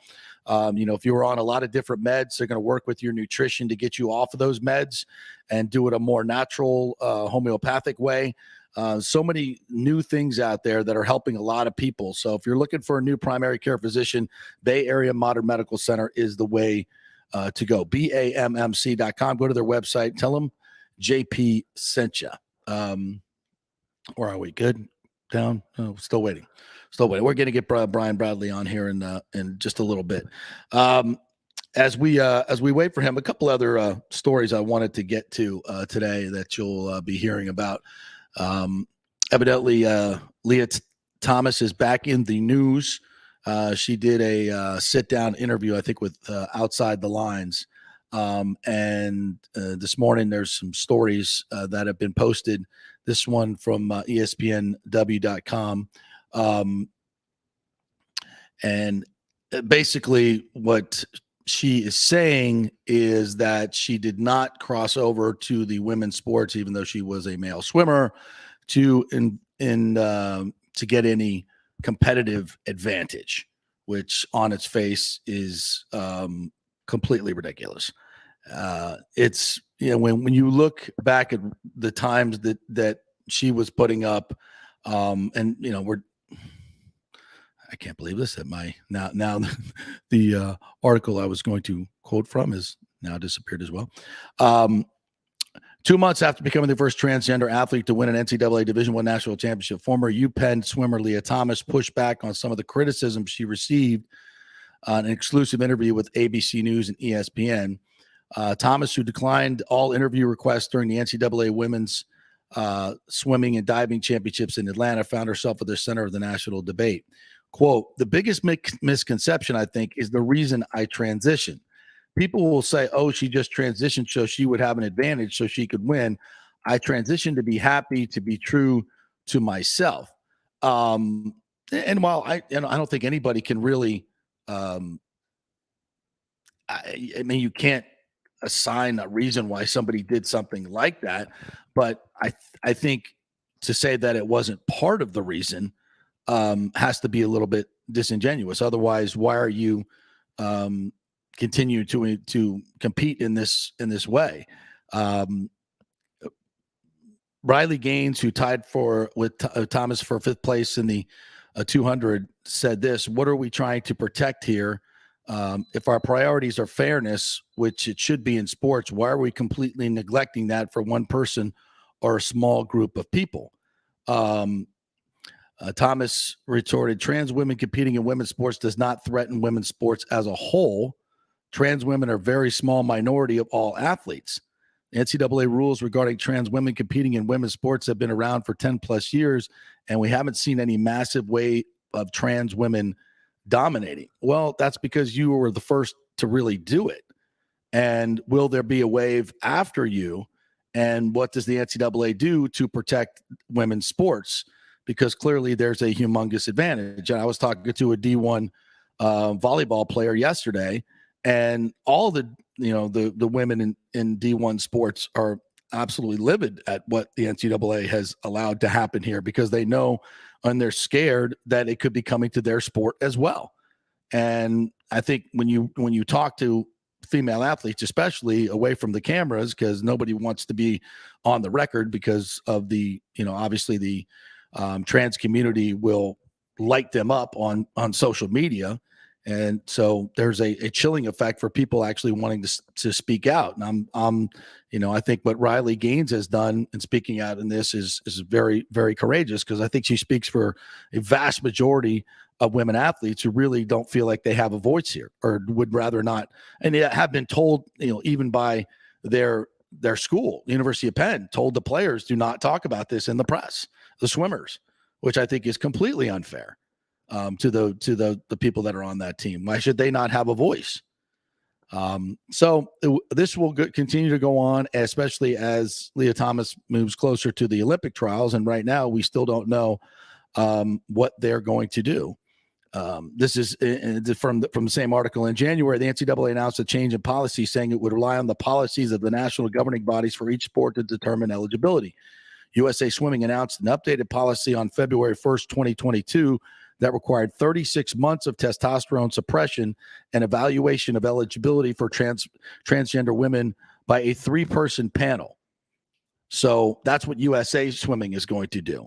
And that will certainly obviously affect Leah, because I don't think she's been, I don't think she's done 36 months of testosterone suppression. I think it's been probably closer to 18 to 24, but I'd have to get, a clarification on that. So we'll see what USA Swimming does, but a lot of the people feel like they've just punted it down kicked the can down the road, and haven't been able and didn't really come up with a strong enough policy to protect women. And that's coming from the females in the sport. So you'll hear a lot about this today and tomorrow, and will be another hot topic as Leah sits down with ESPN, and we can imagine how that's going to be presented by them. All right, we'll take another break. We'll try to we'll reestablish here with Brian Bradley and figure this out. We got TJ Reeves coming up as well. So a couple of interviews coming up here in our second hour. Stay with us. Italiano Insurance has been serving and working in our community for over 60 years, and it's not just about insuring all the pieces of your life. Italiano is as much a part of Tampa Bay as the Cuban sandwich, Gasparilla, and our Bucks, Lightning, and Rays. They're also active supporters of great charities like the Humane Society, Metropolitan Ministries, and local pediatric cancer centers. Hey, we all need insurance, so do business with a local company with a commitment to our community. Don't call some 1-800 number. Call Italiano and be greeted by one of your neighbors. That's 813-877-7799 or ItalianoInsurance.com. Named the Small Business of the Year by the Tampa Chamber. 813-877-7799. Cryptocurrency is all the rage today. The market cap for the industry is now over $1 trillion. And you read about people making millions of dollars, right? You want to get in, but have no idea what to do? Or maybe you dabbled a bit and you want to unlock the real money-making opportunities and don't know how to do it. There are over 10,000 tokens and thousands of decentralized finance exchanges to navigate. So what do? You go to DeFiLava.com. The folks at DeFiLava.com are in Tampa Bay, and they work with you directly to set up custom accounts, answer all your questions, and provide market analysis. Decentralized finance and cryptocurrencies are here to stay and will change the financial markets as we know them. Get in the game. Get with the experts at DeFiLava.com and tell them JP sent you, and get their free 2022 crypto market forecast today at DeFiLava.com. Don't get left behind, folks. Make some money at DeFiLava.com. The world economy is in chaos, and mortgage rates are going to go higher in the next few months. Meanwhile, home values are up 24% in some neighborhoods of Tampa Bay. Do not miss this opportunity to refinance your home, get some much-needed cash to handle skyrocketing inflation, and fill up your car. Contact Scott Fitzgerald at American Mortgage Services. Even if you've recently refinanced, Scott can make the deal work because he charges no lender fees like the big boys do. He will also shop your loan around to dozens of lenders and get the best rates and terms. Let them compete for your business. The big banks charge huge lending fees. Customer service is simply a phone number with endless wait times. Scott is local and will personally take your call. Here's his cell phone number. Tell him JP said you could call. 813-294-7595. Scott's done over 3,000 loans, including many coaches and athletes. He will answer your calls and concerns and give you workable strategies to be smart with your money. Reduce your payments. It's not just what you make, it's what you keep. 813-294-7595 or email him at scott@amstampa.com.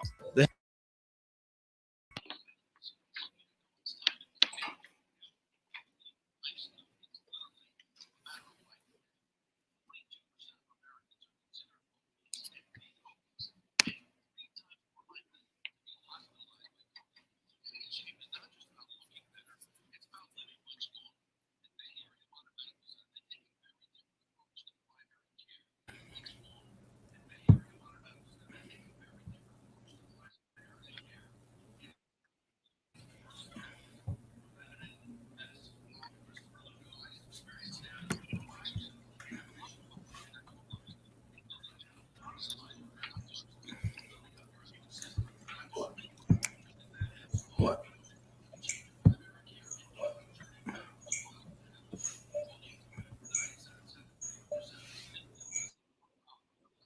What were you doing?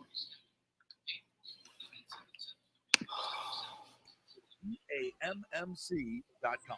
Have you purchased a home in the last 10 years and the stucco is starting to come loose from the upstairs portion? Well, that can cause some serious damage that you can't see until it's too late. Is it becoming an eyesore? Have you contacted the builder and just can't get any relief? That's very common here in Florida. So call the law offices of Christopher Palermo. They can help you. Call 813-221-5636. That's 813-221-5636. He's recovered millions for his clients. The law offices of Christopher Palermo at PalermoPA.com. Pure sports. JP is back on. Welcome back. FanStream Sports. All right, welcome back to the JP Peterson Show. We're sorry. A lot of swirlies here this morning on our screens as the Wi-Fi and everything's going crazy and stuff's not working. It's been a lot of this recently, and we apologize for it. I don't know exactly what's going on, but it seems like every day Skype is down, something else is down, and we're unable to get Mr. Bradley on. We're hoping to have TJ on for 11:35, so we'll plow on, and hopefully we can get Bradley hooked up here in just a little bit as well. Anyway, thanks for staying with us here on the JP Peterson Show. As Nick is here, and we can hear his voice. We'll be able to hear your voice, exactly right. So we'll chat a little bit more about the Lightning and the Rangers as they get set to drop that puck on Wednesday night at Madison Square Garden, which I'm trying to remember the last time we played them in the Eastern Conference Finals. There was I'm trying to remember that particular iteration. It was 2015. 2015, right? 2015. I remember it very vividly. On our way to play the way to play Blackhawks. Chicago. Yeah. So we beat the three original six teams to get there.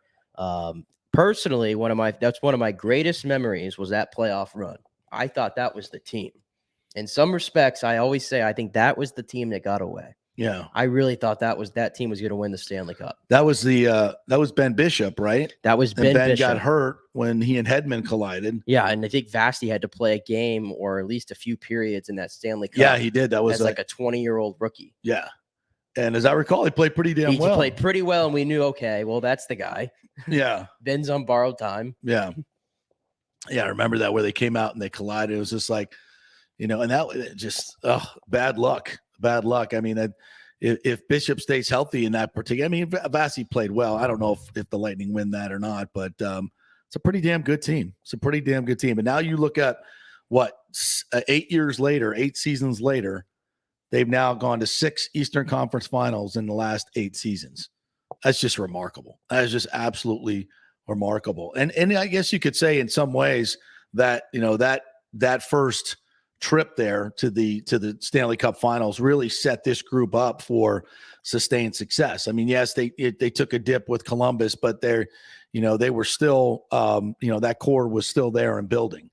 And here we look, 8 years later, and it's the same guys. It's Hedman, it's Stamkos. I'm trying to remember where Kucherov was in his.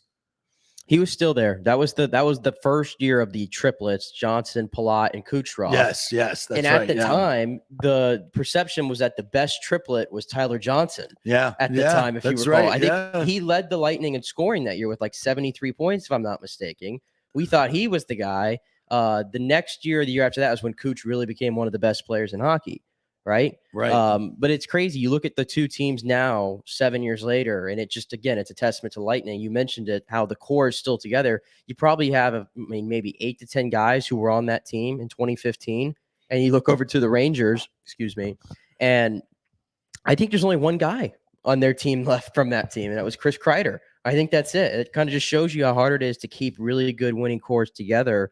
And the Lightning have been able to do that. So it's going to be a completely different series this time around.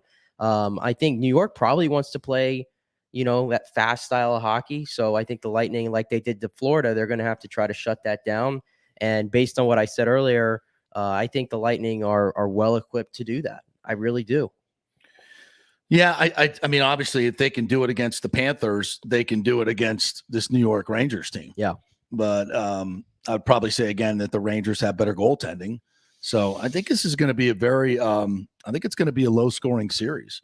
Yeah, as it's been in the playoffs, which is a flip flop. The Western Conference on that side seems to be the shootout at OK Corral. Yeah, and now you're getting Edmonton and Colorado. That is definitely going to be the must watch series, I guess, if you're just a regular hockey fan with no dog in the fight. McDavid, McKinnon, Draisaitl, Makar. Yeah, if you're a hockey fan, those are the games you want to stay up till 10 o'clock to see. Yeah, and the Avalanche, I think, obviously have the experience. It's two very similar series when you think about it. It's the two teams that have been here, done that for the most part. Colorado obviously hasn't had the success that they wanted because of the Lightning in a lot of ways, and other teams in St. Louis and the West as well. But this is, it's kind of a matchup we've been waiting for. The young up and coming team that's trying to learn how to win in the these playoffs and this modern hockey, and with the great talent that they have with Draisaitl and McDavid. And now you've got the grizzled veteran team like the Avalanche, who know how to win, a little bit more physical, a little bit more playoff ready. And you just wonder, is it their time yet? Is it the young team's time, or was it one more year for the Lightning and Avalanche to meet in the final? That would be a very interesting final. You know what Lightning Avalanche reminds me of? Like, I feel like you could almost the last couple years go back and predict, okay, I'm going to predict Lightning and Avalanche. To me, that's how it felt like in the NFL picking Packers Patriots, Rodgers Brady. I always felt like I was going to get that Super Bowl matchup, and I feel like for like a decade at least, I said Packers Patriots. It's going to happen this year. Yeah, and it never happened, right? Yeah. And the Lightning Avalanche kind of feels like that. It feels like it's the two most stacked teams in the league. And it just, if it was based on just talent alone, it would be those two teams. But I wouldn't count Edmonton out of it because of 97 and 29. Yeah, it's that simple. I can't count out them. I have concern for Mike Smith against the offense of Colorado. I think he could probably get turned out sideways a little bit by McKinnon and Rantanen and some of those guys. But similar to the Battle of Alberta, I think this might be the series of the entire playoffs we're in store for there in the West. Yeah. And I think the Lightning New York is going to be much tighter, I think. Every goal is going to be monstrous, so the power play that the Lightning have been just clicking on tremendously, that's going to have to come into play. And you hope that the Rangers and some of their inexperience, they will take some bad penalties and it'll give the Lightning a shot. But every freaking penalty and every opportunity is going to be so big in this series. And that Lightning power play is going to have to click. But the best thing about when you look at this Lightning team is one thing that they're getting is that balanced scoring up and down the lines. It's something, and I haven't really looked at the Rangers that much, but or watched every one of their games, but it seems like I don't know if they have that type of depth that the Lightning have in their scoring. They're very young. I mean, you obviously, you know, the Zibanejad is a Panarin. I think Zibanejad has the most points on anybody not named McDavid, Draisaitl. So pretty good. Panarin only has 4 goals during the playoffs. Yeah. Only 4 goals. That's a big one. Kind of quiet. Yeah. Chris Kreider did score 50 goals this regular season out of nowhere. Yeah. And he's a veteran. Obviously, like I said, the only player left from that 2015 team, I believe. And Adam Fox, if you're not familiar with him, this is Kel McCarr of the East. Adam Fox is. You're gonna see him with the puck. He is dangles and then some. So he's going to be hard to deal with back there, and I'm sure he's going to be jumping up in the offensive play a lot, like he does. So you have to contain him. So they have skill. There's no doubt about it. They do have skill, but I think they're not as battle tested as the Lightning are. That's a common theme, right, in every series, and that's why I think for the first time these playoffs, the Lightning are finally the favorite. I think. Is it fair to say that, you know, they had they came back from a 3-1 lead against Pittsburgh, but that's when Crosby got a concussion, right? Yeah. He got concussed, and they had some goalie issues, and then here comes Carolina, who didn't have their top goalie either in Anderson, and it took them 7 games to take them out. Could you make the argument that the Rangers have been kind of fortunate in this run? Yeah, I can't say that. I don't want to take anything away from them. It's hard to get through that Metro. It is hard, and to beat Pittsburgh, but they did get a break. You have to admit, they got a break with Crosby getting injured because that flipped that entire series on its head. They were really up, 3-1? Yeah, and rolling. Rolling, by the way. New York really wasn't in it. They get to play. They didn't have Jari to play, so they got to play Louis Domingue. Yep. Louis Domingue and all. I love Louis Domingue, but he's an AHL goaltender. Yep. Call it as it is. Yep. And then in Carolina, you don't get Freddie Anderson, who had a Vezina-type season during the regular season, was really good. You get Antti Raanta, who just let a lot of bad goals in. He did. He let a lot of bad goals in. So they have gotten all the breaks, I think, so far. And they played a team like Carolina who just couldn't win on the road. Right. So, you know, and then you look at the Lightning have played Toronto, who was one of the highest scoring, second highest scoring team in the league, shut them down when they needed to. And then they play the Florida Panthers, who were the highest scoring team in the league and on a roll and as hot as any team coming into these playoffs. And you sweep them out and hold them to 3 goals. Yeah, I mean, you look at the playoff resumes for these two teams, you're like, well, yeah, the Lightning's is a lot better. I think Toronto and I think Florida beat both Carolina and New York in series. I do too. I think so. Yeah. In fact, because I think the series the Lightning had to play against Toronto was so taxing. And you could see the reaction when they won that series. It felt like they won the Stanley Cup, I guess, because I told you I thought that was like the hardest series they've played during this entire run. And I know New York's had to do that too, but I don't think the opponent has played as well as Toronto did in that series. Mm-hmm. And even Florida, because I thought that. Florida carried the play a lot in some of those games. Yeah. So I think, you know, so when you add everything up, the Lightning have had the tougher road. Now they have 9 days rest. They have the experience factor. You know, obviously you go into every series saying you have the goaltending advantage with Vasilevsky, but in this series, I think you still have it, but it's not as demonstrative as others. No, I mean, it's not. Shesterkin is freaking. I mean, he played great last night. He made a couple of saves that were, you know, maybe a half dozen saves that were, you know, those were 5-bell saves. Yeah, and I told you I don't really like to go off of what happened in the regular season because I just think it's impossible to compare, but. It's the only data you do have, and the Lightning had a hard time scoring on Igor Shesterkin. That is a fact, and the fact that the Rangers won that entire series, I think 3-0, I want to say it was. I'm not trying to undersell their talent, but I think you have to look at it and say they definitely got their breaks on the way here. But then again, every team gets their breaks, right? Yeah. Oh, yeah. I mean, you go back and look at any championship and teams get their breaks. There's no doubt about it. But the Lightning, I think, have made their way through these playoffs the hard way. Yeah, and without Braden Point. They've had to do it without Braden Point, who, to my knowledge, I don't think he is probably not available. I don't see how he's going to be available at all. Definitely not tomorrow. No, he's not. He's not. My gut tells me that he's not playing the rest of the way. If not for my technical snoof over here, my laptop, I had it over here. I think I saw Brandon Hagel came out today for on the ice for about 5 minutes and then went right back down the tunnel.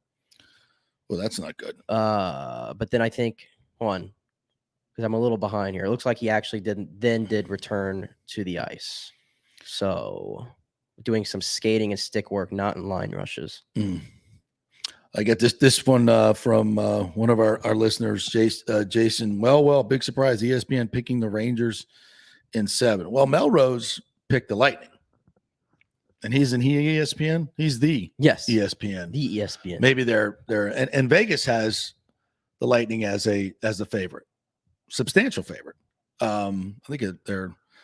I'll double check it, but when I checked last night, they were significant favorite, and I think that's why all the reasons that we talked about. Now, I don't preclude the Rangers coming out Wednesday night with their hair on fire and winning Game 1.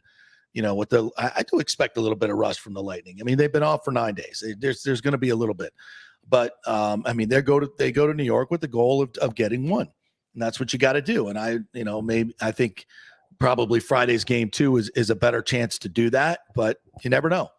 Experience counts, and you don't know how this Rangers team is going to come out. So we'll see. All right, we'll take a quick break. When we come back, TJ Reeves is going to join us. We hope. Lord willing, and the creek don't rise, and we get a little better technical help here. Back in 3 minutes. TJ Reeves, stay with us.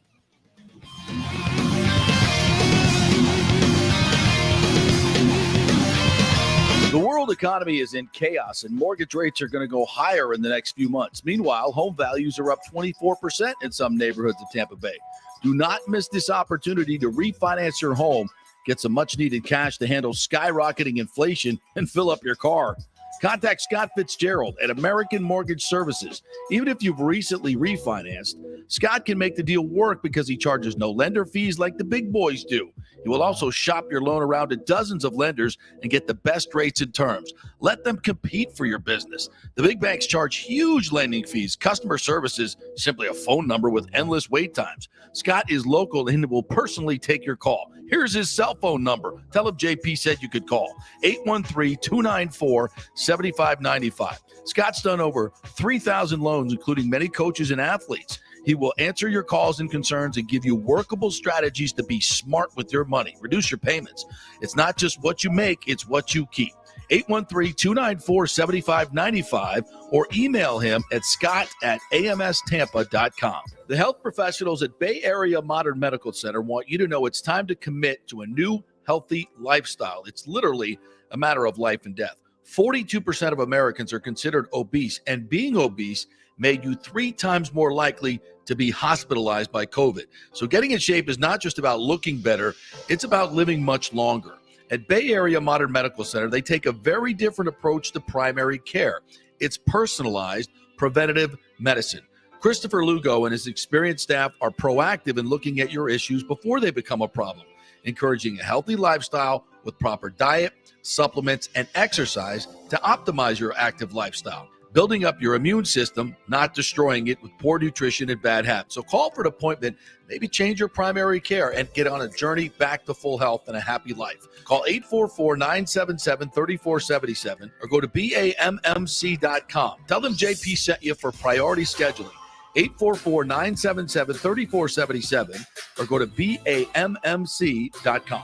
Have you purchased a home in the last 10 years and the stucco is starting to come loose from the upstairs portion? Well, that can cause some serious damage that you can't see until it's too late. Is it becoming an eyesore? Have you contacted the builder and just can't get any relief?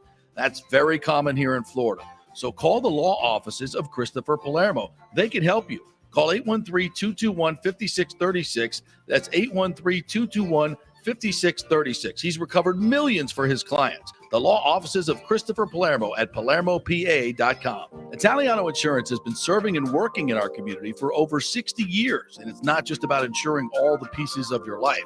Italiano is as much a part of Tampa Bay as the Cuban sandwich, Gasparilla, and our Bucks, Lightning, and Rays. They're also active supporters of great charities like the Humane Society, Metropolitan Ministries, and local pediatric cancer centers. Hey, we all need insurance, so do business with a local company with a commitment to our community. Don't call some 1-800 number. Call Italiano and be greeted by one of your neighbors. That's 813-877-7799 or ItalianoInsurance.com. Named the Small Business of the Year by the Tampa Chamber. 813-877-7799. Cryptocurrency is all the rage today. The market cap for the industry is now over $1 trillion. And you read about people making millions of dollars, right? You want to get in, but have no idea what to do? Or maybe you dabbled a bit and you want to unlock the real money-making opportunities and don't know how to do it. There are over 10,000 tokens and thousands of decentralized finance exchanges to navigate. So what do? You go to DeFiLava.com. The folks at DeFiLava.com are in Tampa Bay, and they work with you directly to set up custom accounts, answer all your questions, and provide market analysis. Decentralized finance and cryptocurrencies are here to stay and will change the financial markets as we know them. Get in the game. Get with the experts at DeFiLava.com and tell them JP sent you, and get their free 2022 crypto market forecast today at DeFiLava.com. Don't get left behind, folks. Make some money at DeFiLava.com. Pure sports. JP is back on. Welcome back. FanStream Sports. All right, welcome back to the JP Peterson Show. Brought to you by Bay Area Modern Medical Center in our second hour. Also brought to you by the great folks at American Mortgage Services. Our good friend Scott Fitzgerald over there, Scott at amstampa.com. Just email him, and he'll get you all set up. Nick went through the whole process. Took him a day to get all his stuff in and get the approval letter, get everything going. I know rates are going up right now, but I don't think they're coming back down anytime soon. So you might as well jump in now. If you're thinking about buying a home this summer or refinancing, do it now. Scott at amstampa.com. He'll shop your loan around to a bunch of different companies, get you the lowest rate and the lowest fees, always with American Mortgage Services. So check him out at AMS Tampa. That's Scott at amstampa.com. Email him. Tell him you heard it on the JP Show. All right, we want to welcome in our good friend, Bucs sideline guy, TJ Reeves, fresh off a Memorial Day weekend with the Twins, having seen the greatest movie of all time, Top Gun Maverick, like I did. How you doing, partner? It is all good. We have so much to talk about. I'm promoting this right now, and I'm tagging Top Gun Maverick as part of our conversation on social media because that needs to be done. So yeah, it was a great, relaxing last 3 or 4 days. It was fun to go see that. So we got to get like the Siskel and Ebert breakdown right now. You and me going on this. Well, we have to do without spoilers. We can't spoil it for everybody, right? I'll just say this: from the very beginning, the homage to the original font of the 1986 movie coming out, I was getting chills. I was like, okay, same music, same font. You know, they're on an aircraft carrier again, same type of the way they start the movie. And then, of course, you know, it's a completely different plot. But, you know, it could have been really corny. But the writing, I thought the plot lines, I thought the acting, and like everything was just sensational. And if you don't, I don't know where you saw it, but I saw it in an IMAX theater. I mean, this is not one of those where you're like, hey, I'll wait for it to come to the small screen, or no, you got to go see this one in the theater, right? And then the final scene, and the, you know, at every scene there's a homage to the original movie and some connection or another with, you know, the main character being Goose's son. And so I would say this: if you've not seen the original, you got to see the original before you go see this one, because there's too many ties back to the plot line. And then, of course, the final scene, the shots in that final scene are just off the chain. I mean, it's just the way they shot it, the whole plot line, and incredible. I mean, breathtaking. I mean, absolutely breathtaking. We're probably biased. We're in the bag for this movie in the first place, having been teenagers or late teens, early 20s in the 1980s. You were into this. So now here we are 35 years later. We are the demographic they were aiming at. We are, and take your kids, which I did, and take your kids. So full disclosure on this before we get into the stuff about the Lightning and the Rangers and everything else.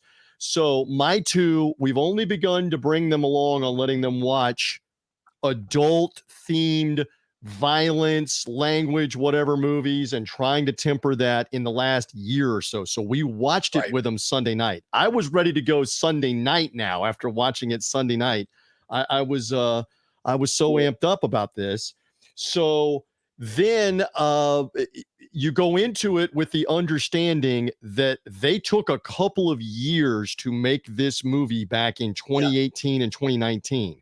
And now the buildup, JP, because of the pandemic craziness, as you know and the audience knows, is they could not release it 2 years ago, Memorial Day weekend.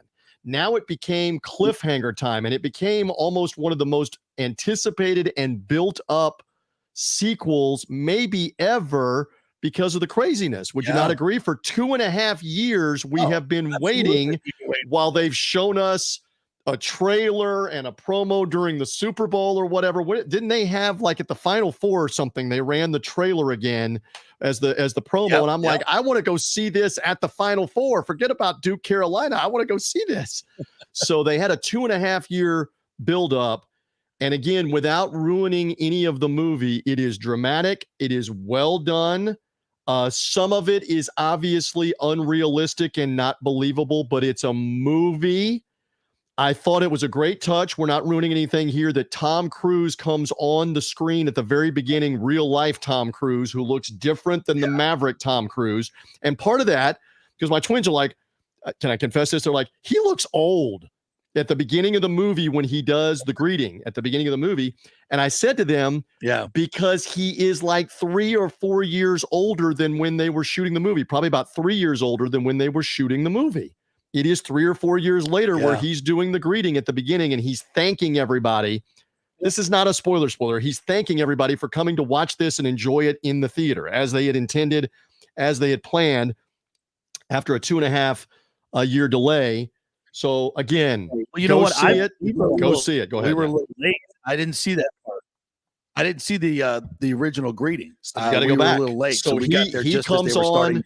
I believe this is in every version of the movie, and it may only be in certain theaters, chains, or whatever. But he comes on with a greeting, and he says, "Hello, I'm Tom Cruise." And the hair on the back of my neck is standing up right now. He goes, "Hello, I'm Tom Cruise. Thank you so much for coming to enjoy this movie in the theater the way it was intended. We have had such an awesome time." I'm paraphrasing here. He says something like that. We've had such an awesome time putting together an authentic continuation version of the story of Lieutenant Pete Mitchell and Top Gun Maverick. We thank you. We thank you for all of us that put this together to bring you this movie. Now enjoy Top Gun Maverick. And the screen goes to the black and it's like, let's go. Oh, cool. Let's go. Get the movie going. But the twins' reaction to that, again, because they're 14-year-olds, is, man, he looked old in that. And I said, we're all getting old. Tom Cruise is 59 years old now. He was 55 or 56 when he was making this. Did they like the movie? The twins? They loved it. They loved it because it grips you. We can't reveal why. It grips you like 6 different ways, including the end. You know what I'm talking about, where one of them is like almost in tears at the end. I'm like, hang on. So I know we're teasing the audience, but I thought it was really well done as continuations of movies. I mean, let's just go over this and then we'll move on to the hockey. They remade Footloose. All right, great 80s movie. Kenny Loggins on the soundtrack.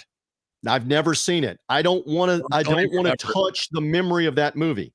They remade Point Break with Keanu Reeves and the late Patrick Swayze, which is a tremendous early 90s, late 80s movie. They remade the movie modern day. It's not good. So this is a continuation, essentially a sequel, a 35-year continuation of the first movie, and it's really good. Go see it. It's worth it. I keep recommending it every which direction. And I can tell you on social media, you're the same way as me. I think everybody we know seems to have gone and seen this weekend, my friend. Well, I never saw a Rotten Tomatoes that was 97% from the critics and 99% from the fans. Like the critics always hate it, but even they were like, nah, this is perfect. And it's with that build up that you just gave and everybody else, it's so hard to meet the expectation. I mean, it's so hard. Yeah. And they did. And that's what's incredible. All right, so let's talk some hockey here. I didn't know who the hell to root for last night, but I think in the end it doesn't matter. You know, I think in the end I would have wanted Carolina because they're out of goaltenders, and clearly New York has the best one left, not named Vasilevsky. So, but when you look at this Rangers team overall, it just really doesn't scare me. It doesn't scare me. I know this is, I'm biased. I get it. But what do your eyes tell you about this Rangers team? They obviously, we know the facts. They won the 3 regular season meetings. Again, Right. they will use that as motivation, as confidence. The Lightning's attitude will be, this is the second season. That doesn't really matter. There were players on this team that were part of beating the New York Rangers now 7 years ago. So that is a factor. Not as many, right? Hedman and Stamkos. Was Kucherov on the 2015 team? Help me with that. I don't know if Kucherov was there in 2015. The Sticky numbers was saying that was the first year of the triplets.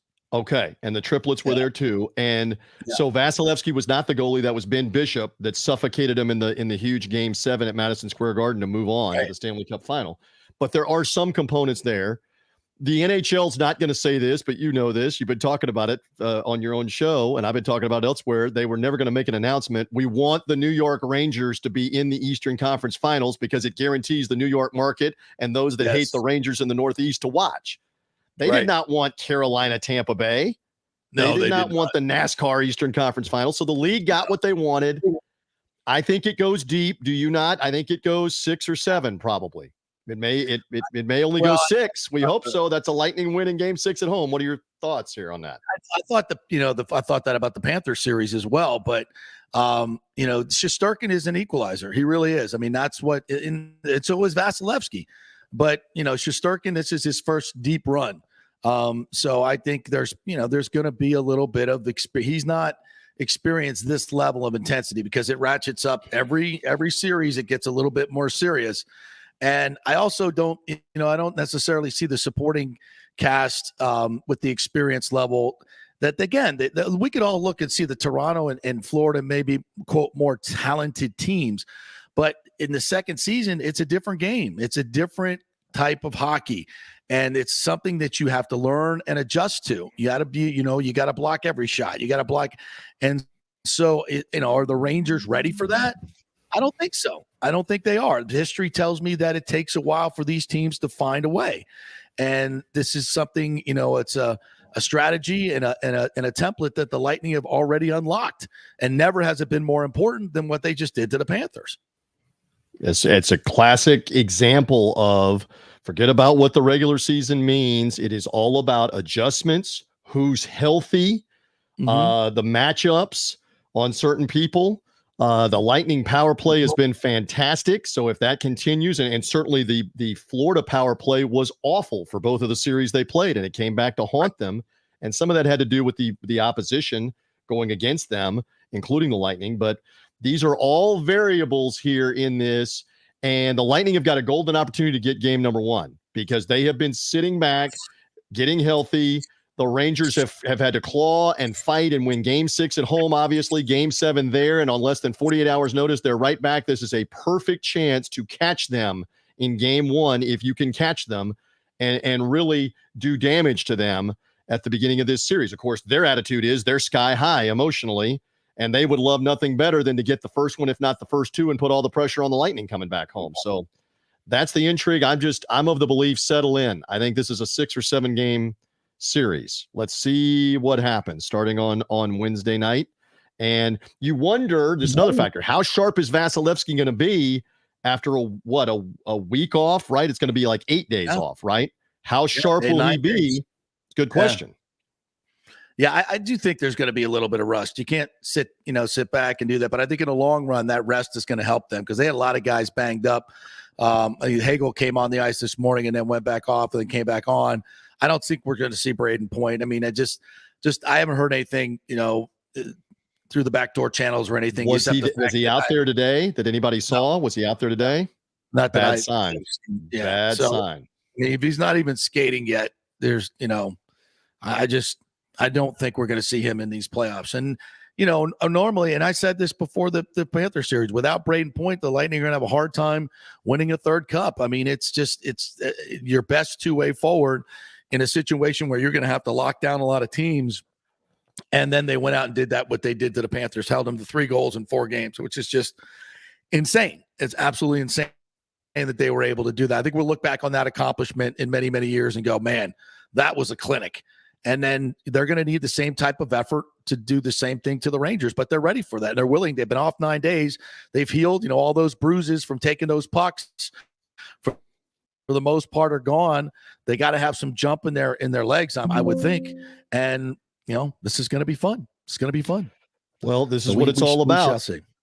And this is where, again, the discussion will heighten about a three-peat. It's going to be a theme all through this series that the Lightning are again going for something that hasn't been done in the Big Four sports since the Lakers of 2000, 2001, 2002, like we talked about last week.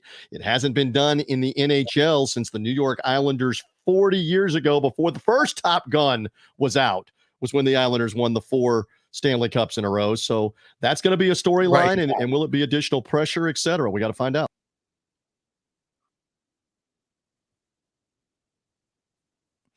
All right. Anything going over at One Buck Land over there? I know they got another OTA, and then later this or next week is the mandatories, right? Where Brady and the whole bunch will be in. But they've had great attendance from so many veterans, probably more so than any other team. So the vibe is good, and even Gronk and Brady are out there taking batting practice somewhere in the New York Yankees facility somewhere. I saw that. It looked like it was the fields right out. God, I love people on the Twitter people. Yeah. Did you see the wristband on Brady too? He had his play. Maybe he was calling out a few plays to Gronk as well. So he was taking some mighty cuts out there at the Yankee facility. Yeah.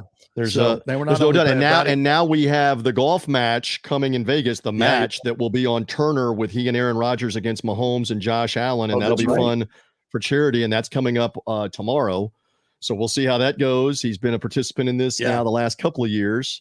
And he and Aaron Rodgers on the same side. They were against each other last year. Now they're on the same side, and then everything gets to work next week. And before we know it, probably in about 6 or 7 weeks, we crank up. Everybody enjoy the summer, and then we crank up with this, not the old school this, but and an eagerly anticipated upcoming season for sure. Yeah, and this morning I'm following the teases on SportsCenter. It's like, will Tom Brady return for another season? I was like, we haven't even played this season yet. What the hell are you teasing? 2023, nobody cares. And will Gronk come back? I'm like, oh, there's news on Gronk. There's no news.